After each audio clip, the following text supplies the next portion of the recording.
en la columna, como todos los jueves, a cargo de Juan Raúl Ferreira Sienra. Buenas tardes, buenas tardes.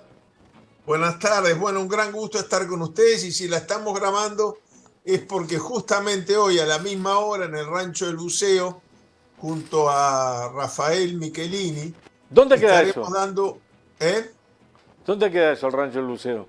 El Rancho del Buceo es el club de pesca, bajando así por un caminito, que Sí. queda en un repecho de la Rambla del Buceo, justo enfrente al centro de vacaciones de enseñanza primaria. Y allí la Fundación Ayuí Punto de Encuentro nos ha invitado a hablar de el futuro del pasado reciente, es decir, ¿qué será el pasado reciente en un futuro inmediato? ¿Cómo hacer los que fuimos testigos y contemporáneos de una época de lograr que los jóvenes tomen la posta? Yo veo que en la marcha del 20 de mayo cada año van más jóvenes, pero me pregunto si les estamos dando los elementos necesarios para cuando nosotros, los más veteranos, no estemos, ellos puedan seguir construyendo ese pasado reciente que tiene que ser desde diversos lugares, desde diversos aportes. Yo tuve, no sé por qué, la verdad, la curiosa costumbre, desde el 17 de mayo, tampoco sé por qué empecé ese día, a anotar minuto a minuto todo lo que... Tengo los 10 años de exilio anotados minuto a minuto, 8 años en realidad, yo empecé en Ah, el mira. 76.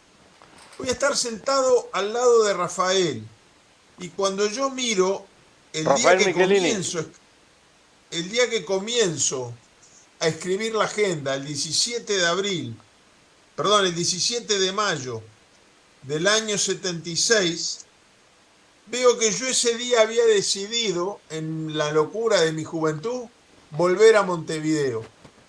Mis padres vivían en la provincia, yo me tomo un tren a las 4:30 de la tarde, llego a Buenos Aires a las 7:15, me doy un baño, voy a ver al Toba Gutiérrez, que era un romántico, un tipo, un Quijote muy impulsivo y me da manija, andate mañana, me parece muy bien. Y luego llego muy tarde al hotel de Selmar Michelini, lo tengo todo anotado minuto a minuto. El 17 de mayo yo llego al hotel de Selmar a las 22:30, pero Selmar estaba levantado porque había llegado su hijo Luis Pedro desde Montevideo porque se acercaba a sus 50 cumpleaños, que fue el día que lo mataron. Y me quedo conversando con Selmar hasta las 2:30 de la mañana. A las 3 de la mañana llego a mi departamento monoambiente que era enfrente al hotel de Selmar y a las 6 de la mañana el hijo del Toba Gutiérrez me avisa que se llevaron el padre. A las 6:15 ya estamos entrando al hotel para avisarle a Selmar y se lo acababan de llevar. Y yo voy a poder leer esto minuto a minuto con Rafael al lado mío. Y quiero recordar y hacer público cuando dé lectura a estos documentos que Rafael fue la primera persona que me encontré en el ambulatorio del Senado cuando cometí, y me hago cargo de la autocrítica, cuando voté la ley de seguridad, la ley, perdón, de caducidad. Y lo vi a Rafael y creí que el alma se me partía en pedazos. No sabíamos si nos íbamos a pelear o qué, pero nos quedamos mirando a los ojos, nos abrazamos y yo no sé él, yo sé que yo me puse a llorar. 3 años después me visita en mi casa Chicho, el hermano mayor de Rafael, que vive en Europa, y me dice: Juan Raúl, llegó la hora de que juntes firmas para anular la ley que tú mismo votaste. Te precisamos en esta. Y me fui con él hasta los familiares de desaparecidos y ahí empezó una autocrítica que me ha ayudado a sanar el alma de una manera tremenda. Como si todo eso fuera poco, yo hablo hoy de casualidad, una agenda del año 78, miro y veo que Felipe, el hermano que murió el año 20, cuando la pandemia, se fue a pasar una semana en casa porque estaba estudiando en la ciudad de Boston. Qué difícil va a ser hacer todo esto al lado de Rafael Michelini, ¿no?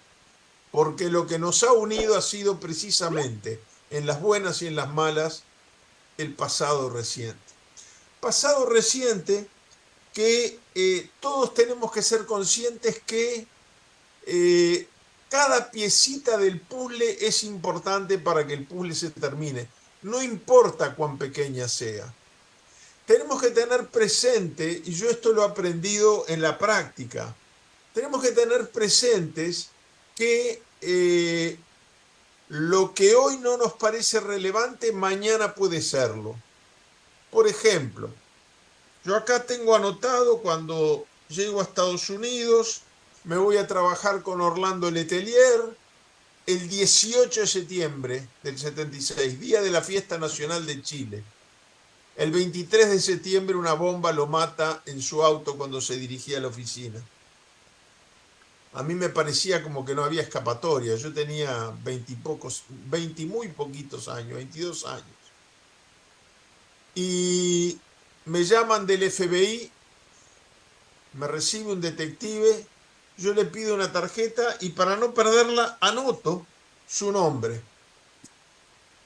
Bueno, me hace preguntas sobre... Después ese mismo detective me informa que declaran persona non grata a Miguel Sofía, que está preso en este momento en Domingo Arenas por terrorismo de Estado, y me dice que no le dieron el agreement al agregado militar, cuyo nombre yo anoto ahí sin tener la menor idea de quién era. El detective, cuando miro ahora, en el momento y durante muchos años no tuvo ningún valor, pero ahora que hay computadoras y que hay Google, yo miro y se llamaba Bob Scherer. Yo busco ahora Bob Scherer en Google y me sale que era agregado de policial de la Embajada de Estados Unidos en Buenos Aires, que fue nexo del FBI con el Plan Cóndor, y que como a veces sucede en Estados Unidos y es propio de su cultura, se arrepintió cuando se retira y contó cosas que hoy son información pública y documentos a los que pudimos acceder porque estaban clasificados, pidiendo su desclasificación. Cuando yo anoté el nombre de Bob Scherer en mi libreta, no tenía la menor idea de quién era. Y cuando hace algunos años vuelvo a repasar las agendas y miro el agregado militar al que le niegan la visa, se llamaba Nino Gavazo. Y yo lo anoté sin tener la menor idea, sin que me temblara el pulso, sin tener la menor idea de quién era. ¿Cómo era Y eso, lo de alguna Nino Gavazo? información, perdón, ¿Cómo era lo de Nino Gavazo? No. Estados Unidos en el año 76 le negó la visa para ser acreditado agregado militar de la Embajada del Uruguay.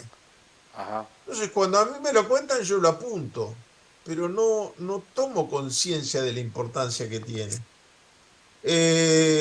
Luego, en febrero del año siguiente, del 77, yo apunto, papá me llamó 3 veces, la primera de madrugada. Me pide que me cuide mucho si llega a estar en Estados Unidos un militar de nombre Gavazo. Quiere decir que allí en Londres él se había enterado de cosas que me contó después. ¿Qué quiero decir con esto? Quiero decir que los archivos de la memoria hay que revisarlos siempre porque alguna información que hoy no nos parece relevante, mañana puede hacerlo. Bueno, no quiero irme en algo autorreferencial y en demasiados detalles, pero sí Pero tiene que pienso ver eso muy bien con lo que se plantea en la disertación el día de hoy. El futuro del pasado reciente. exactamente. Las otras cosas que yo he pensado es en hablar en el tema de la justicia. Solo la justicia puede determinar la verdad. Yo no niego la buena voluntad con que durante el gobierno de Jorge Valle se creó la Comisión para la Paz, pero en ella nos dijeron que a Julio Castro le había faltado medicamento.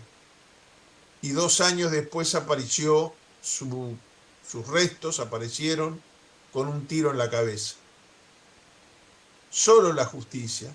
No hay que sustituir la justicia con inventos políticos raros, por más buena voluntad que se haga. Creo que además tenemos la necesidad de no mirar solo en el pasado reciente los delitos de lesa humanidad, que es muy importante recomponerlos, pero también la acumulación de fuerzas que hubo, ¿no? Por ejemplo, es parte del pasado reciente la dedicatoria de mi padre a este libro, enviado al general Seregni con esta dedicatoria: a Liber Seregni, general del pueblo, por lo tanto, mi general, un abrazo de su amigo Wilson. Esto es memoria histórica también. Ahora que el Partido Nacional no sabe hablar sin echarle las culpas al frente de todo, esto es memoria histórica. Es memoria histórica el discurso de Wilson en Bogotá el 16 de mayo del 83, cuando dice: dedico mis palabras a Liber Seregni, amigo y adversario. Sé que siempre será mi amigo, pero anhelo a que un día deje de ser mi adversario. Más claro, no, ni echarle agua. Muy claro. La carta que me envía, donde me pide: te ruego que tomes contacto con los representantes dentro del país de la CNT, no existía el PIT todavía, porque pensar en reconstruir un país justo, equitativo para todos y sobre todo para los sectores más vulnerables, requiere fundamentalmente de la participación, además de los partidos, de las fuerzas sociales, que en los trabajadores en el Uruguay se llama, para orgullo nuestro, CNT. El Partido Nacional que él encabezaba ahora está en el gobierno y sostiene que la CNT no se puede meter en temas políticos porque traiciona, no sé qué, no sé qué, no sé qué, no sé cuánto. Bueno, y podría seguir, pero yo simplemente quiero sostener con esto que tenemos que aprender a comunicarle estas cosas a los jóvenes. Muchas veces los más veteranos recurrimos a cosas que nos entendemos hasta por señas. Decimos a las 5 en punto de la tarde y ya sabemos que nos estamos refiriendo a Rubén Castillo en la manifestación del 9 de julio de 1973. Pero los que nacieron después del golpe, o aún después de la democracia, no lo saben. Tenemos el deber de buscar un lenguaje, de buscar aquellas anécdotas, aquellos episodios. Yo sé que hoy de noche estará allí perdido entre el público Alberto Grille, director de Caras y Caretas. Yo recuerdo una vez que Alberto Grille me llamó porque había desaparecido el pianista Miguel Ángel Estrella. Y entonces me dice que por favor contacte a Mick Jagger, el cantante de los Rolling Stones, a ver si no firma una declaración pidiendo su... Yo pensé que se había vuelto loco. Llegué a Londres a ver a mi padre y mi padre no tenía la más mínima idea ni de quién era Mick Jagger. Bueno, terminé dando con él. Nos hicimos amigos a raíz de ese acto de solidaridad que él tuvo con Uruguay y con Argentina, porque Miguel Ángel Estrella era argentino. Luego, siendo embajador yo en Argentina, Mick Jagger fue al primer concierto de los Rolling en Buenos Aires y yo le había contado esta anécdota al embajador británico, que me invita a almorzar con él. Y cada vez que yo cuelgo esta foto con Mick Jagger en las redes, en Twitter, X, como se llama ahora, se recalientan las redes. Entonces yo digo, ¿no sería bueno agarrarnos de este tipo de episodios que a los jóvenes les llega de otra manera para decirles: miren que este Mick Jagger que salta y canta como les gusta a ustedes en los escenarios, firmó porque un pianista había desaparecido en Uruguay? Tenemos que aprender los códigos de los más jóvenes para que ellos sean los constructores del pasado reciente, que aunque aparezcan los desaparecidos todos, aunque se vayan desclasificando más documentos, siempre, como lo está demostrando España, cuya guerra civil fue del 36 al 39, bueno, siempre hay algo nuevo que aportar, algo más que saber y algo que construir juntos. Gracias, Juan Raúl. También la experiencia que tuviste y que dijiste en uno de los avances de lo que vas a hablar esta noche, uno del principal, por lo menos para mí, contextualizado con lo que dijiste, mirándole los ojos a Rafael Michelini. Ah, pucha, se habrá que aprender y estas cosas hay que decirlas más seguido. Yo creo que Porque sí. eso hace de que uno abra los brazos cuando tantas veces dice amplitud y profundidad, pero ¿qué es la amplitud? ¿Y qué es la profundidad sin una mirada? A veces. Exactamente. Un abrazo muy especial, pero muy especial te lo encomiendo y lo digo, lo hago público a Rafael Michelini y a la doctora Mónica Javier. Bueno, cómo no, serán dados con mucho gusto, dentro de un Que ratito supo, nomás. nos tocó como presidenta del FA, la doctora Mónica Javier durante un periodo de tiempo. Un abrazo grande, saludos a Un todos. abrazo muy fuerte, hasta el jueves que viene. Hasta el jueves.